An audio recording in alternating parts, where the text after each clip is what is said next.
Tall and slim, Dilip Vengsarkar was an elegant stroke player, but on his day, which was often, he could be a tormentor of even the strongest attacks. He was India's number 3 for many years, and from that pivotal position guided the fortunes of the country's batting for more than a decade.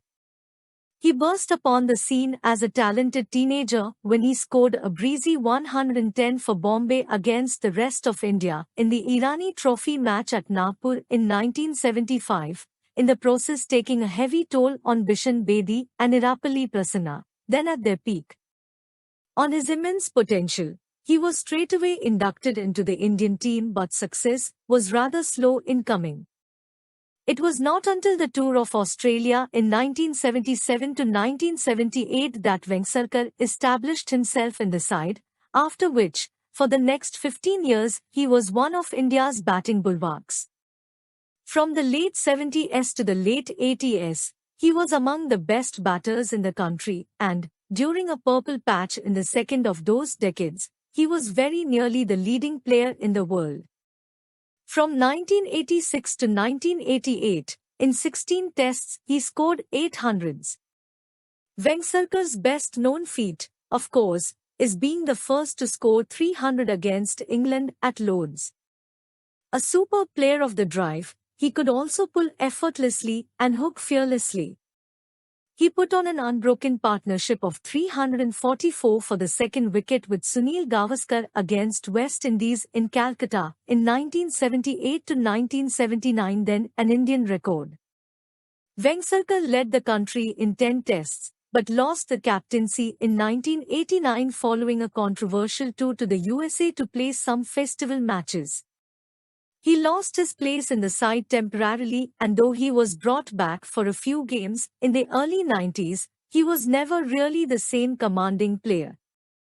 At the time of his retirement in 1992, he was second only to Gavaskar in runs and centuries scored in tests for India. Vengsarkar served as the BCCI's chairman of selectors between 2006 and 2008. Dilip Vengsarkar debuted in Test cricket against New Zealand at Auckland on 24 January 1976. His last Test match was against Australia at Perth on 1 February 1992. Dilip Vengsarkar debuted in ODI cricket against New Zealand at Christchurch on 21 February 1976. His last ODI match was against South Africa at New Delhi on 14 November 1991. Dilip Vengsarkar played 116 Test matches, 185 innings, and scored 6,868 runs with a strong batting average of 42.13. His highest score of 166 against Sri Lanka at Cuttack in 1987 helps India to win the test by an innings and 67 runs. Dilip Vengsarkar was declared man of the series. He hit 17 centuries and 35 half-centuries along with 17 sixes in his entire test career. As a fielder, he took 78 catches.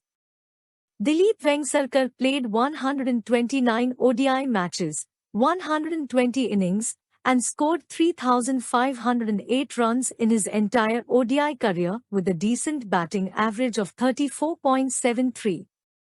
His ODI strike rate is 67.73. His highest ODI score of 105 against England at Pune in 1984 goes in vain as India lost that ODI by 4 wickets in an absolute thriller. Without any doubt, Dilip Vengsarkar was declared man of the match in that ODI along with Mike Gatting. He hits 1 century and 23 half-centuries in his entire ODI career. As a fielder, he took 37 catches. Dilip Vengsarkar had a super blockbuster first-class record. He played 260 matches, 390 innings, and scored 17,868 runs with a glorious batting average of 52.86. His highest score in first-class cricket is 284. He has 55 centuries in his kitty.